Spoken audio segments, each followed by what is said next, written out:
성벽과 성문이 다 완성이 되었습니다. 그런데 그동안 많은 어려움이 있었죠.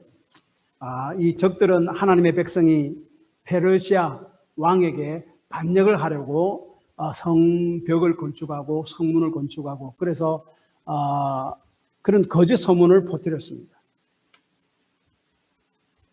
외부의 반대와 그 다음에 내부의 가슴 아픈 부패, 불화가 있었죠. 지난주에 6장입니다.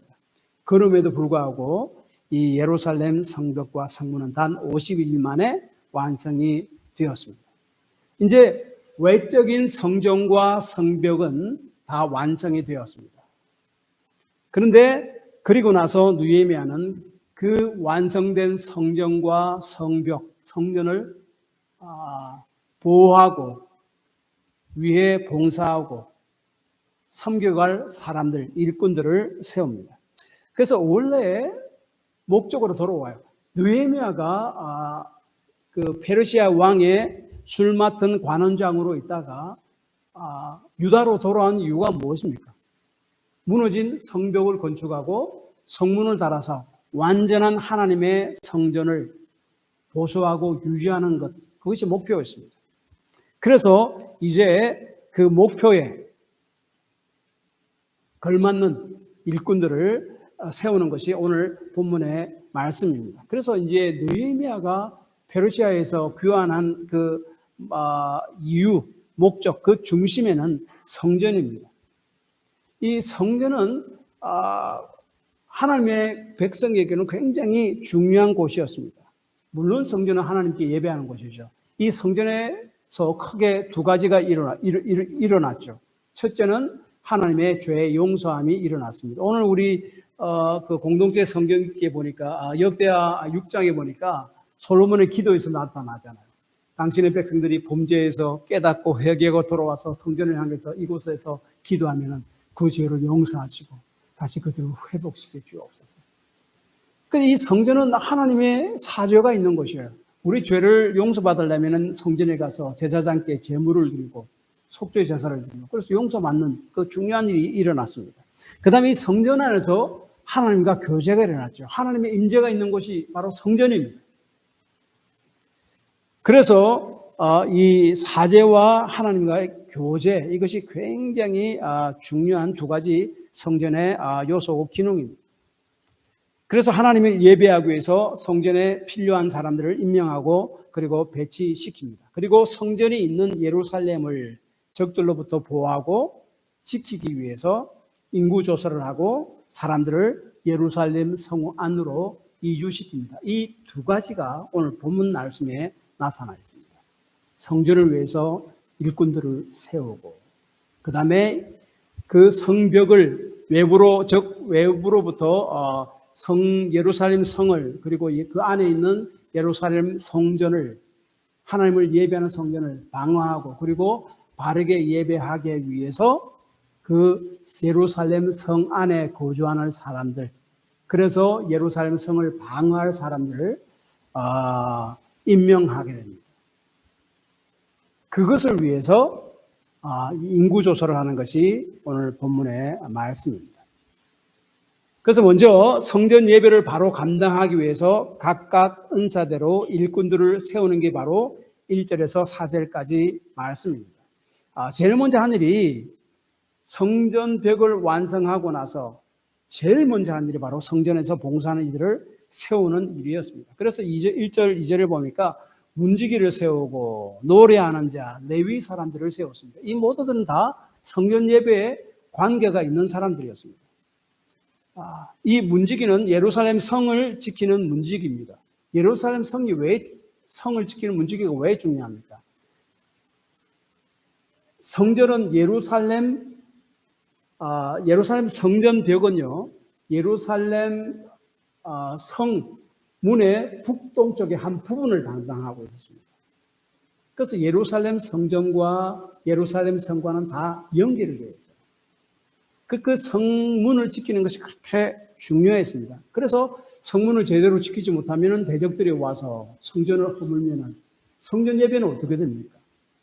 물 건너가는 거잖아요. 그래서 성전을 짓고 나서 그것을 지키는 일들 위해서 문지기를 세웁니다.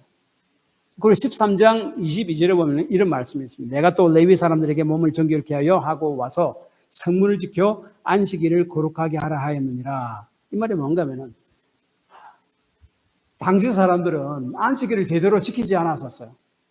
6일 동안 침서 일하고 7일은 하나님의 안식일 날 쉬고 하나님을 예배하고 하는 날로 지켜야 되는데 그렇게 하지 않았었어요. 그래서 이 문지기의 역할이 안식일 날 성문 앞에 지키는 겁니다. 당시 성문 앞에서는 모든 매매들이 일어났었어요. 장사들이 일어났고 장사는 일들이 일어났는데 그것을 못하게 막은 거죠. 하나님을 온전히 예배할 수 있도록 그런 역할을 했습니다. 그 다음에 느헤미야가 2절 보니까 3절에 보니까 느헤미야가 예루살렘을 다스리는 하나니와 하나냐를 예루살렘을 다스리는 자로 임명하고 그들에게 해가 높이 뜨기 전에는 성문을 열지 말고 빗장을 걸어둬야 한다라고 명령했습니다. 3절을 한번 보시기 바랍니다. 3절에 해가 높이 뜨기 전에는 이라는 말이 있는데 이 말이 뭔가 하면 이른 아침에라는 말이죠. 그렇죠? 해가 높이 뜨고 나서 문빗장을 열어라 하는 말도 되고 그 다음에 한 가지는 until the sun is hot 이라는 말도 되고 until 이라는 말도 되고 그런데 한 가지 더 해석이 during the sun is hot 그러니까 해가 아주 뜨거운 그 시간에 라는 말도 돼요. 그래서 어떤 학자들은 during the sun is hot으로 번역하는 것을 더 선호합니다. 왜냐하면은 당시 팔레스타인 지방, 유다 지방에는 사막지 지역이잖아요. 낮에는 해가 굉장히 뜨겁습니다. 그래서 사람들은 일을 하지 않습니다. 밖으로 나가지 않습니다. 그래서 집 안에 들어가서 그 잠을 조금씩 자곤 합니다. 오늘날도 스페인에 가면은 점심때 점심 먹고 나서 잠자는 사람들이 다 있다고 그러잖아요. 그것이 그 오수를 하는 시간들이 있었습니다. 그러니까 여기서 하는 말이 그 시간에도 문지기들은 적들을 대비해서 문을 열어놓지 말고 문을 꼭 잠궈야 된다 이 말입니다. 어쨌든 어느 해석이든 다 마찬가지인 게 왜냐하면은 대적들이 지금 공격도 해올 줄 모르니까 그들을 최선을 다해서 방어해야 된다 하는 것을 지금 말하고 있습니다. 그래서 이 문지기와 노래하는 자, 레위 사람들 이 모두 다른 하나님을 예배하는데 관련이 있었습니다. 52일 동안에는 모든 관식을 성벽을 세우는데 그 노동력과 경비 그 문제에 모든 관심을 다 집중했습니다. 이제 그것이 끝났습니다. 이제는 원래의 관심으로 돌아와야 되는데 그것이 바로 하나님을 예배하는 일이다 하는 것을 말씀합니다. 느헤미야는 그것을 알았습니다. 그 일과 돈보다 더 중요한 것이 바로 하나님을 예배하는 것이다. 그들의 삶의 최우선순위는 하나님이다. 하나님을 예배하고 하나님과 교제하고 동행하는 것이다 하는 것을 분명히 알았습니다. 인간은 단지 자신을 기쁘게 하기 위해서 만들어진 존재가 아니죠. 하나님을 영원롭게 하기 위하여 만들어진 존재입니다. 그런데 이 본질을 등한시하면 우리가 우리 삶에 결코 사실은 만족한 삶을 살 수가 없습니다. 하나님과의 영적인 단절된 삶을 산다면요. 결코 행복한 삶을 살 수 없죠. 인간은 하나님의 형상으로 지음을 받은 자라고 창세기에 말씀하고 있습니다. 그 말은 하나님을 대리하고 대신하는 자예요. 그리고 하나님과 교제를 할 수 있는 자라는 그런 자이기 때문에 그렇습니다. 그래서 느헤미야는 성전 벽을 완성하고 나서 제일 우선 둔 것이 이제 하나님을 예배하는 그곳에 초점을 두고 그 사람들을 일꾼들을 이렇게 임명했습니다. 이 일꾼들의 자격을 보면은 2절에 이렇게 이야기합니다. 그들의 자격이 충성스러운 사람이요 하나님을 경외함이 무리 중에 뛰어난 자다라고 이야기합니다. 다시 말하면 도덕적 퀄리티와 영적 퀄리티 이 두 개를 다 이야기를 합니다. 우리가 알다시피 지난주 그 6장 10절에서 14절에 보니까 당시 선지자들도 대적자들에게 돈을 받고 느헤미야에게 거짓 예언을 했잖아요. 그렇죠? 그래서 같이 막 이게 막 거짓 예언해서 거기에 넘어가도록 그렇게 만들었잖아요. 그리고 13장 4절에서 9절에 보니까 제사장들도 이 도비아라는 그 대적들과 손을 잡았어요. 분명히 금전적인 문제들이 거기에 인발부가 되었기 때문에 그랬을 것입니다. 하나님을 일을 한다는 그런 사람들도 이런 타락한 이런 마당에 정말로 필요한 사람이 누구겠습니까? 신실하고 충성스러운 사람이 정말로 필요했습니다. 그래서 그의 동생인 하나니와 그 다음에 영문의 관원인 하나냐를 예루살렘에 다스리는 자로 임명했다라고 이야기합니다. 하나님을 경외하는 것은 하나님의 일꾼에 있어서 굉장히 중요한 요소입니다. 우리 신약 성경에 봐도 직분을 주는데 그 직분을 주는 목적을 뭐라고 이야기하는가 하면은 주의 몸된 교회를 세우기 위해서 주신 것이다 라고 이야기합니다. 에베소서 4장 11절 12절. 그가 어떤 사람은 사도로, 어떤 사람은 선지자로, 어떤 사람은 복음을 전한 자로, 어떤 사람은 목사와 교사로 삼으셨으니 이는 성도를 온전케 하며 봉사의 일을 하게 하며 그리스도의 몸을 세우려 하십니다. 이런 일꾼을 세우신 이유가 뭡니까? 성도를 온전케 하여 봉사의 일을 하게 하여 결국 그리스도의 몸, 그리스도의 교회를 세우게 하려 합니다. 그래서 이 직분도요, 목적이 어떻게 하면 내가 하나님의 주님의 몸된 교회가 바로 서갈 수 있게 만들고 거기에 속한 주님의 백성들이 바른 믿음 가운데 이렇게 힘있게 이 땅에서 살아가게 할 수 있을까? 그게 목적이에요. 그 직분을 주신 목적이에요. 내가 뭐 어떤 직분을 받았니, 저런 직분을 받았니, 이게 나타내는 것이 아니라 주의 몸된 교회의 유익을 위해 주신 것입니다. 그리고 그 각 사람에게 주신 은사도 마찬가지예요. 교회를 위해서 주셨다라고 이야기합니다. 고린도전서 12장 7절에 보니까 각 사람에게 성령을 나타내시면 유익하게 하려 하십니다. 이 말이 뭔가 하면 성령을 통해서 각 예수를 믿는 사람에게 은사를 주셨다라고 이야기하고 있습니다. 그것은 유익하게 하려 하십니다. 라고 말하고 나서 그 8절부터 여러 가지 은사에 대해서 열거합니다. 그런데 이 고린도전서 12장 7절에 각 사람에게 성령을 나타내시면 즉 성령의 은사를 주신 것은 유익하게 하려 하심이라. 이 유익하게 하심이라 하는 말씀은 번역이 맞는 번역이지만은 한계가 빠졌습니다. 뭔가 하면은 좀 더 완전한 번역은 공동을 유익하게 하려 하십니다. 공동체, 교회 공동체를 이야기합니다. 성도들을 이야기합니다. 은사가 주어진 목적은 개인의 이익을 위해서가 아니라 교회 공동체, 그에 속한 각 성도들을 유익하게 하기 위해서 주께서, 성령께서 예수를 믿는 각 사람에게 은사를 주셨다라고 이야기합니다. 그러므로 성령의 은사는요, 개별성이 있습니다. 각 개인에게 주시죠. 그러나 그 목적은 공공성을 위한 것입니다. 공동의 유익을 위한 것입니다.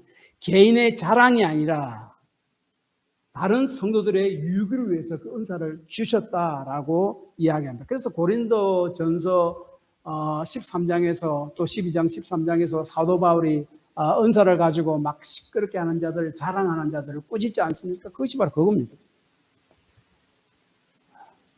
그래서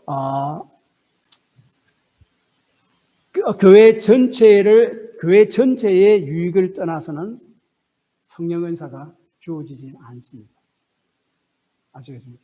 교회 전체의 유익을 떠나서는 사실은 성령의 은사가 주어지지 않습니다. 교회 공동체를 떠나서는 은사들이 존재하지 않습니다. 그만큼 주께서는 당신의 몸된 교회를 이렇게 귀중하게 생각합니다. 그래서 이 직분은 도덕적, 영적 퀄리티가 있는 사람이었고 그 직분은 교회의 유익을 위해서 주께서 주신 것이다. 이 성문을 지키는 자들, 노래하는 자들, 찬양하는 자들 이야기입니다. 하나님의 성전 예배에서. 그 다음에 레위인들, 성전을 위해서 봉사하는 자들, 이 모든 자들은 결국은 하나님의 성전에 일기 위해서 봉사하는 자들이듯이 신약에 와서 모든 예수 믿는 자들에게 직분을 주고 은사를 주신 것은 하나님의 몸된 교회의 유기를 위해서 유익하게 하도록 하기 위해서, 유익하게 봉사를 하기 위해서 직분을 주셨다라고 하는 것을 기억해야 됩니다. 그래서 이들을 검증했습니다. 아무나 세우지 않았습니다. 특별히 우리 66절, 65절을 보시기 바랍니다. 제가 오늘 이 말씀이 너무 길기 때문에 추려서 딱 이렇게 요약해서 제가 말씀드립니다. 필요한 건 말씀드립니다. 66절, 그래서 이 일꾼을 세우는데 검증을 해서 일꾼을 세웁니다. 64절, 65절을 보십시오. 이 사람들은 계보 중에서 자기 이름을 찾아도 찾지 못하였으므로 그들을 부정하게 여겨 제사장 직분을 행하지 못하게 하고 총독이 그들에게 명하여 우림과 둠빔을 가진 제사장이 일어나기 전에는 지성물을 먹지 말라 하였느니라. 이 말이 뭔가 하면은 느헤미야는 예루살렘 성을 지키고 성전을 위해 봉사할 사람들이 절실히 필요했습니다. 그런데 불구하고 그 사람이 정말로 이스라엘 백성인가 하나님의 언약의 백성인가 아닌가를 족보를 조사해 보니까 불분명한 사람들, 그런 사람들이 제사장 임내하고 제사장으로 일하고 있었고 제사장의 녹을 먹고 있었는데 그들은 불분명한 사람들은 아니다라고 다 제해버렸어요. 그리고 제사장이 받는 사례도 그들에게 주지 않았습니다. 레위기 7장 28절 26절을 보면 36절을 보면요. 오직 아론의 제사장만이 아론의 자손만이 제사장이 될 수 있었고 제사장들은 백성들이 드리는 그 제물에 화목 제물에 가슴살, 그다음에 오른쪽 뒷다리는 제사장의 몫으로 사례로 취할 수 있었어요. 그것을 다 못하게 했습니다. 그리고 65절에 우림과 둠빔, 우림과 둠빔이라는 게 있습니다. 우림과 둠빔을 가진 제사장이 일어나기 전에는 지성물을 먹지 마라. 이 우림과 둠빔은 우림은 빛이고 둠빔은 완전함이라는 뜻입니다. 이 우림과 둠빔은요, 둠빔은 히브리어를 그대로 표현한 겁니다. 대제사장이 하나님의 뜻을 물을 때 사용되었습니다. 그것이 정확하게 어떻게 생겼는지는 아직까지 잘 모릅니다. 근데 성경을 보면은 대제사장 앞 가슴에 흉패를 찼었는데 그 안에 우림과 둠빔을 넣었어요. 그리고 하나님의 뜻을 알기 위해 묻기 위해서 그 우림과 둠빔을 제비 뽑기를 하는 거예요. 하나님 뜻이 맞다, 아니다. 그것으로 제비 뽑기를 해서 하나님 뜻을 묻기 위해서 사용했습니다. 특별히 그 예일 대학 로고에 글자가 있는데 히브리어로 우림, 둠밈이라는 글자가 있습니다. 그 뜻은 우림은 빛이고 둠빔은 완전함이라는 뜻입니다. 이렇게 당시에는 정말로 사람들이 필요했잖아요.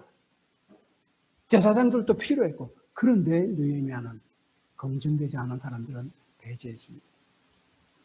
바른 믿음이 없는 사람들을 배제했다는 말이죠. 오늘날 제가 볼 때는 믿지 않은 사람들도 뭐 성탄절 칸타타를 위해서 뭐 성탄절날 교회 연극을 하기 위해서 믿지 않는 전문가들도 데려와서 막 하고 하는 것을 미국이나 한국에 제가 많이 봅니다. 바른 것이 아닙니다. 절대로 바른 것이 아닙니다. 믿음을 먼저 확인해야 됩니다. 그리고 이 성전 예배를 바로 세운 일에 많은 사람들의 자발적인 헌신이 있었음을 70절과 72절에 말씀합니다.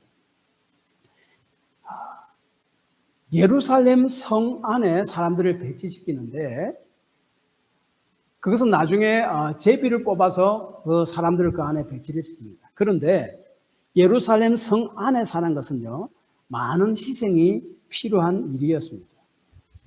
73절, 이와 같이 제사장들과 레위 사람들과 문지기들과 노래하는 자들과 백성 몇 명과 느디림 사람들과 온 이스라엘 자손이 다 자기들의 성읍에 거주하였느니라. 여기서 백성 몇 명인데 몇 명이란 말이 정확한 것은 우리가 뭐 해석을 이렇게 되는데 한 명, 두 명 그 말이 아닙니다. 백성들 가운데서 얼마를 이야기하는 거예요. 아시겠습니까? 뭐 한 명, 두 명, 뭐 소수의 숫자 그것을 이야기하는 것이 아닙니다.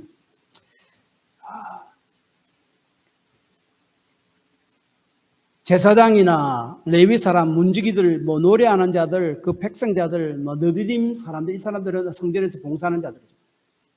이 사람 중 얼마들을 이제 예루살렘 성전 안에 거하게 만들었습니다.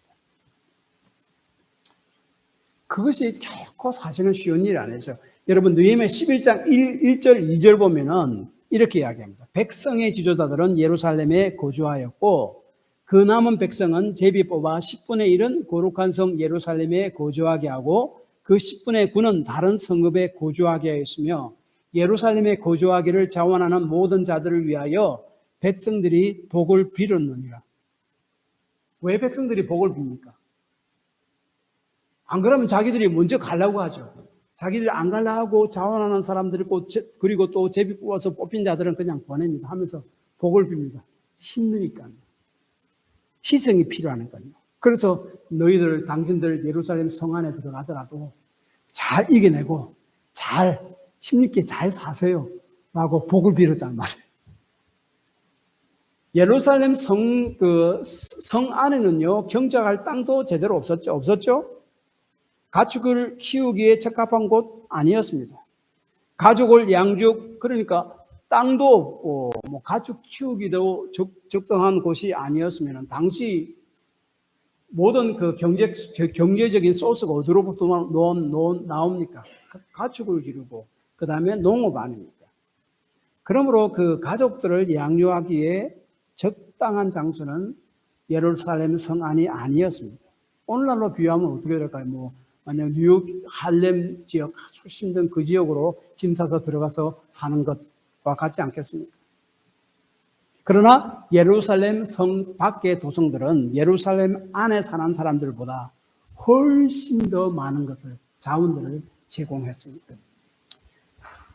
그래서 예루살렘 성전을 지키는 성문을 지키는데 사람들의 희생이 필요했다는 것을 기억해야 됩니다. 그 다음에 족장들과 백성들은 하나님의 성전을 위해 필요한 것을 드렸다라고 말씀하는데 똑같은 리스트가 에스라 2장의 68절에 기록되어 있는데 하나님 에스라 2장에 보면요 오늘 느헤미야 7장에 나타난 귀한 공동체 사람들 이름들이 사실은 거의 똑같이 나타납니다. 반복되고 있습니다.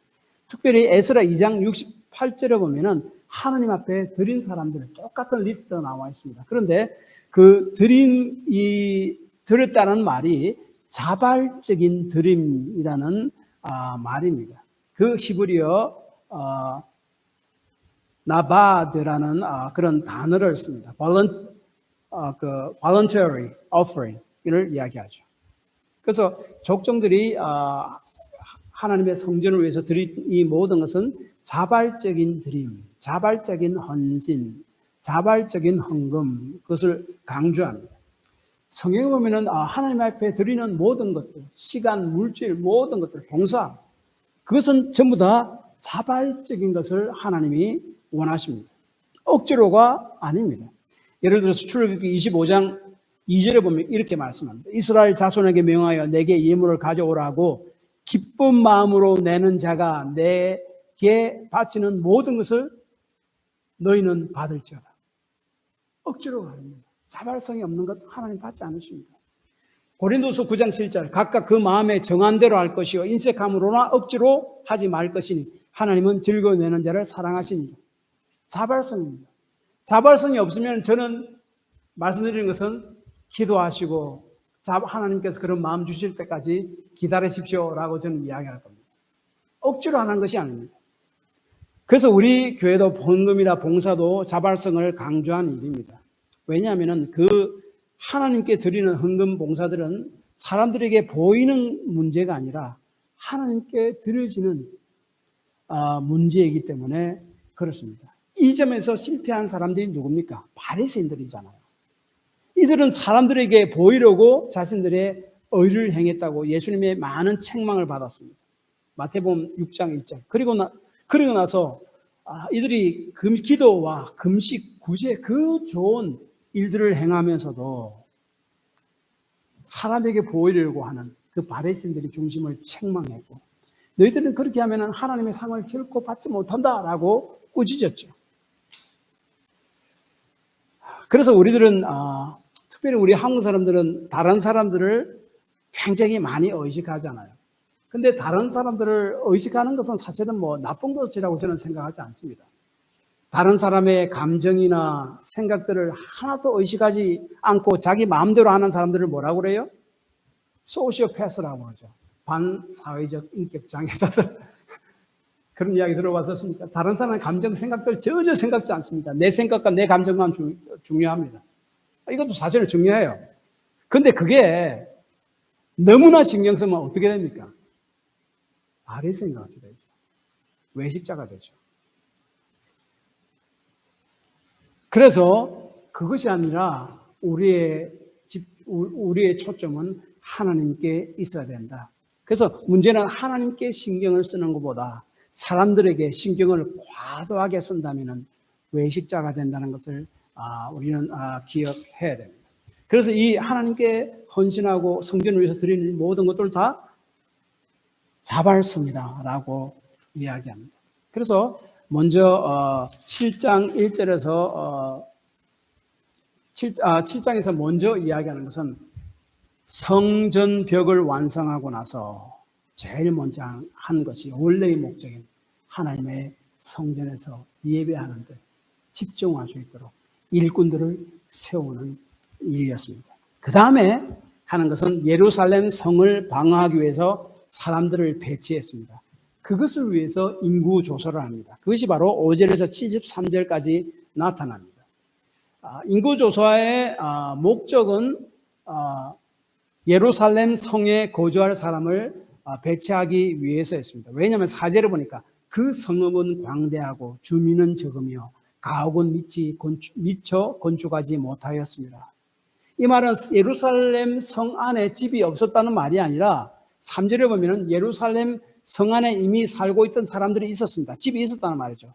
그런데 성벽을 짓고 성문을 완성할 때 충분한 예루살렘 성벽을 방어할 충분한 사람들이 들어와서 살 집을 하나도 짓지 못했다 그 말이에요. 그래서 이제 인구 조사를 합니다. 인구 조사를 하는데도 분명한 믿음을 가진 자를 선택하기 위해서 인구 조사를 합니다. 먼저 6절에서 38절에 보면 포로 생활에서 돌아온 자들을 리스트를 쫙 추립니다. 그 다음에 39절에서 60절에 성전 예배 봉사할 자들, 이것이 바로 오늘 1절에서 2절에서 1절, 2절에 나타난 이미 이야기한 거죠. 포로 생활에서 돌아온 자들을 리스트를 이렇게 추립니다. 왜 포로 생활에서 돌아온 자들을 강조합니까? 포로 생활에서 해방된 것은 성경은 무엇을 상징합니까? 구원을 상징하죠. 구약에서 애굽에서 해방된 사건이 뭡니까? 신약에서 예수 그리스도로 말미암아 사단과 죄의 압박에서부터 해방된 날, 구원받은 날, 그것을 상징하죠. 그리고 이스라엘 백성이 바벨론 포로에 잡혀가서 다시 돌아오잖아요. 그 출바벨론도 결국은 제2의 출애굽이라고 이야기하죠. 우리의 구원을 상징하죠. 그래서 여기서 이야기하는 것은 포로 생활에서 돌아온 자들이라는 무엇을 강조하는가 하면은 하나님의 구원을 경험한 자들, 분명한 믿음이 있는 자들, 그것을 또 강조를 합니다. 그래서 그 디모데전서 3장 9절에 목사와 감독은 목사를 이야기합니다. 집사, 다시 말하면 직분자들의 자격을 깨끗한 양심에 믿음의 비밀을 가진 자로 분명히 못 박습니다. 하나님에 대한 바른 믿음이 없는 자, 직분자로서 자격이 없다라고 이야기합니다. 그래서 이 하나님의 일을 위해서 인구조사를 하는데 분명한 믿음이 있는 자들, 하나님의 약속의 자녀들인가 아닌가 추립니다. 그 다음에 이 인구조사를 하는 것은 하나님의 백성의 정체성을 유지하기 위해서 필요했습니다. 이제 포로에서 막 돌아온 유다 공동체는요, 하나님의 백성으로서 정체성을 유지해야 했습니다. 지금까지 바벨론이나 페르시아에 흩어져 살다가 바벨론이 페르시아로 넘어가죠. 나중에 흩어져 살다가 자기 하나님의 백성으로서 언약 백성으로서 정체성을 많이 잊어버렸을 것입니다. 그래서 느헤미야는 그들의 정체성을 다시 찾아주기를 원했습니다. 그들의 신앙의 유산을 보존하기를 원했습니다. 왜냐하면 출애굽기 19장 5절 6절에 뭔가 하면은 이스라엘 백성은 온 세상에 제사장 나라가 되어야 함을 말씀하고 있기 때문에 그렇습니다. 하나님이 이스라엘 백성을 택한 이유가 그들이 뭐 특별하기 때문이 아니었습니다. 그들을 택해서 그들에게 복을 주고 구원을 주어서 그들을 통해서 온 세상에게 복을 주고 구원을 베풀게 하기 위한 목적이었습니다. 그래서 이 하나님이 우리에게 주신 목적, 온 세상의 제사장 나라 잊지 않기 위해서 우리는 바로 아브라함의 자손이고 아브라함의 하나님의 언약의 백성이다 하는 것을 확인하기 위해서 인구 조사를 합니다. 그래서 인구 조사는 우리에게 이런 말입니다. 그리스도인이라는 정체성을 알고 그리스도인으로서 세상에 나가서 삶으로 그리고 말로서 예수님을 증거하는 자로 부르심을 받았다 하는 사실을 우리에게 말씀합니다. 그리고 이 일꾼들을 배치하고 인구 조사를 해서 그 사람들을 뽑아서 예루살렘 성 안에 거하게 하고 이 모든 것들은 하나님의 인도하심 따라 진행되었다 하는 것이 5절이에요. 내 하나님이 내 마음을 감동하사 귀족들과 민장들과 백성들을 모아 그 교회대로 등록하게 하십니다. 느헤미야는 이 하나님의 일을 할 때 항상 강조한 것이 뭔가 하면은 하나님의 인도하심입니다. 그래서 느헤미야서를 보면 하나님이 함께 하셨다, 하나님이 하셨다 하는 말이 계속적으로 반복됩니다. 2장 8절, 11절, 4장 15절, 6장 16절. 그렇다고 해서 그는 가만히 있은 것이 아닙니다. 자신이 해야 할 일을 생각하고 살피고 그렇게 해 나갔습니다. 그러나 그 이전에 기도를 통해서 또한 하나님의 생각과 뜻이 무엇이든지 파악하고 그 하나님의 생각과 인도하심 따라서 일을 행했습니다. 그래서 그 일을 행하고 나서 항상 하는 말이 뭡니까? 내가 했다고 자랑하지 않고 하나님이 하셨다라고 이야기합니다. 만일 내 힘으로 내가 했다고 생각하면 교만해지죠. 그러나 하나님이 주신 힘으로 내가 했다라고 생각하면 우리는 하나님 앞에서 겸손하게 됩니다. 결론적으로 이것입니다. 느헤미야는 성전 봉사를 위해 일꾼을 세우고 예루살렘 성을 방어하기 위해서 사람들을 배치했습니다. 이 모든 것을 하기 위해서 믿음의 비밀을, 분명한 믿음의 가진 자들을 일꾼으로 세웠습니다. 그리고 이들에게는 자신을 희생하는 헌신이 뒤따랐습니다. 이를 통해서 하나님의 백성이, 성전이, 굳건히 서 나갔다라고 본문이 이야기합니다. 오늘날 또 우리 주님께서는 분명한 믿음을 가진 자들과 그들의 헌신을 통해서 당신의 교회를 세워 나가신다 하는 것을 기억하시고 기도하십시오.